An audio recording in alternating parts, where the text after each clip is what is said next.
Hey everybody, it's me Mason and welcome back to Mason's Rainforest. Today I'm going to be talking about ways to make fish keeping and reptile keeping just a little bit more aesthetically pleasing.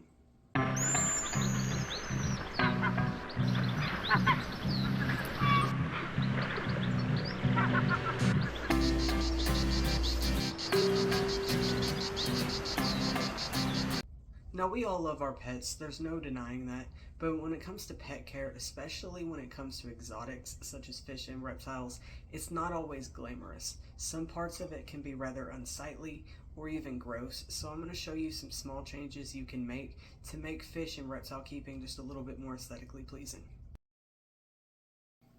So my first tip is going to be a little bit obvious, but the others aren't going to be as obvious. My first tip is to stay on top of maintenance. The more maintenance you do, like the more often you do it, the less you're going to have to clean up every time you clean. So the more often you do maintenance, the less gross it's going to be, and the prettier your fish aquarium or reptile enclosure will be. I try to stay on top of this, and in my opinion, it's a beautiful tank.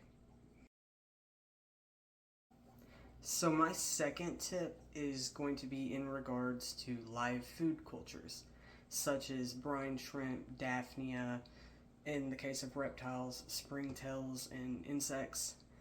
A lot of people use whatever container they have on hand. This could be a plastic bottle, something else, but if that's going to be sitting out in the open, that's not the most aesthetic looking thing. So my advice, if you're going to have your live cultures sitting out in the open, is to go all out and create an aesthetically pleasing thing for your culture to live in. This is my springtail culture. There's moss in here, rocks in here, and it's pretty much just a little tiny terrarium, and my springtails seem to enjoy this because they breed pretty easily and rapidly.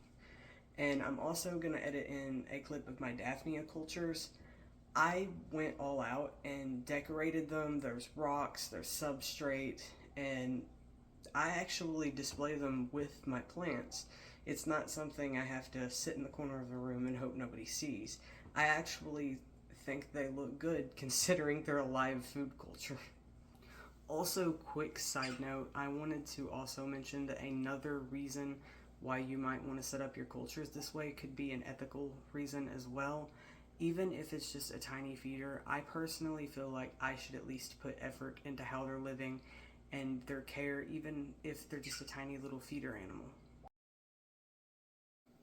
So the next tip is going to be about how the aquarium or the terrarium is set up in general, or whatever animal habitat it is. In my opinion, if we choose to own an exotic pet, no matter if it's a fish, a reptile, a bird, whatever, we should strive to provide the most natural and enriching habitat that we possibly can. And in my opinion, it is both better for the animal and the aesthetics to use natural things such as driftwood, rocks, etc., instead of the tacky artificial stuff that stores carry. Those things are not just tacky, but some of them are downright dangerous. Some artificial decorations can trap and kill pets, and other ones, specifically aquarium decorations, specifically the little rubbery fake anemone type things, are actually known to disintegrate and release toxins into the water and pollute it and result in the loss of your fish. So in my opinion, it's best to avoid unnatural things and go the natural route. So my next tip sort of goes hand in hand with the last one, and that is to decorate around the enclosure to match it. I personally view my pets as family, so I want to make their enclosure look like it's supposed to be part of the house because, like I said, I view them as family. So in the case of my 5 gallon behind me, I've got house plants, some of my house plants beside it. I've got my really large piece of driftwood beside it, and above the tank I've got another piece of driftwood as well as some little wooden bird decoration things that I made using stuff from the Dollar Tree. And it all sort of ties together for sort of a jungle theme vibe kind of thing going on, and I personally think it looks better than just a bare wall behind my tank. So my next tip is something I personally struggle a lot with as a neurodivergent person, and that is to stay organized.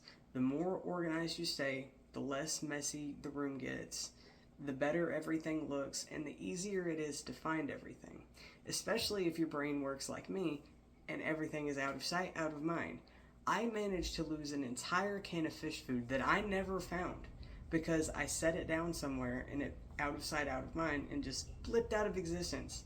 So now I have a little shelf up there that I got from the Dollar General that I keep all of my fish food and my gecko food on and turtle food so I don't lose it. And another thing that I am bad about losing is my fish nets. How? I don't know. So I decided to get a glass container and put all my nets and my airline tubing that I use to siphon out my 5-gallon in one little glass container that I keep next to the fish tank. That way I don't lose everything. So I originally only meant for this to be 5 tips, but I figured that I might throw in a bonus tip specifically for reptiles who eat frozen thawed rodents. My advice is to get a bowl or mug to thaw the rodent in that looks nothing like your other dishes, that could be really decorative or brightly colored. This isn't for aesthetic purposes. This is to make sure it doesn't get mixed in with your normal dishes and someone accidentally eats cereal out of it. I have had this happen before. Someone did not know that my rodent bowl was my rodent bowl because it just looked like a normal bowl to them, and they ended up eating out of it. And I walked in and seen that and just did not have the heart to tell them. So my advice isn't really for aesthetic purposes, it's for safety, and that is to make sure that your rodent thawing bowl or mug looks nothing like your other bowls or mugs. Anyway, guys, thanks for watching. Don't forget to like and subscribe. And before I go, I wanted to apologize if I sound a little weird today. The left side of my face is swollen because my dog accidentally rammed into me when I was on the couch and busted my lip. So my face is a little swollen.